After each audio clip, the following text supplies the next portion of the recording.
Mga kababayan, isa po ba kayo nandito sa Kuwait at may business po kayo? Like for example, nagbebenta kayo ng mga authenticate na pabango o yung mga damit, okay? Kabayan, mag-ingat po tayo kasi sa panahon ngayon ay mahigpit na po ang, okay, alam niyo na, ang gobyerno o di kayo mga nanguhuli. Dami pong nahuli, okay?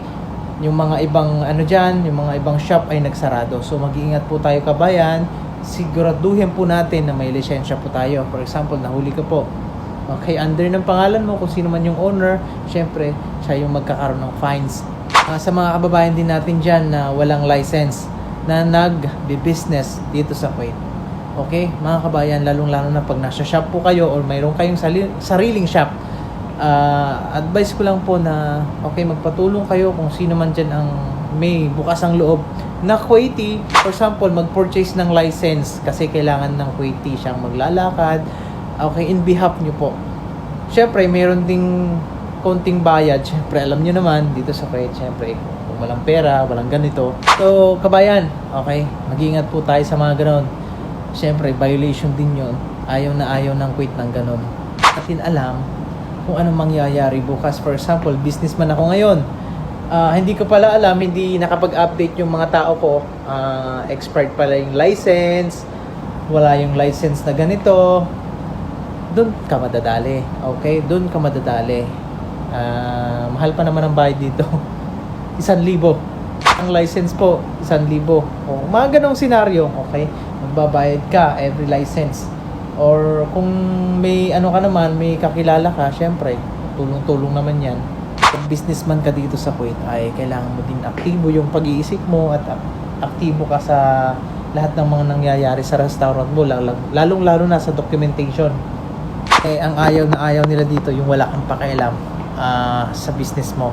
Kumbaga, pinapatakbo mo lang siya at nagigain ka ng money, wala kang pakialam sa appearance, kagandahan ba, kaayusan. Kung businessman ka at alam mo yan, syempre napagdaanan mo yan, naging staff ka, tapos nagkaroon ka ng pera, okay, nirolling mo, and then nagkaroon ka ng gantong shop. So alam mo yan, hindi mo masasabing hindi mo alam kasi nagdaan ka dyan bilang empleyado. Mga trabahador din dyan, for example, Pilipino yung boss mo, tulungan mo po. Okay, wag po tayong maging bias o mapanira sa ating mga employer kasi dahil po sa kanila nandito tayo nagtatrabaho at nang dahil sa kanila sumasahod ka ng ganito.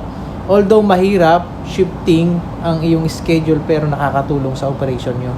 Tulungan din po natin yung mga business owner na sa documentation, sa mga license, anong nangyayari sa restaurant nyo or sa shop nyo para maiwasan yung mga violation na dapat na hindi naman dapat mangyari sa inyo o sa shop nyo. Yan po ang paalala ko. So, keep in mind po na last week at last month, ang dami pong nahuli at napasarado na mga unlicensed shop at mga authentic product.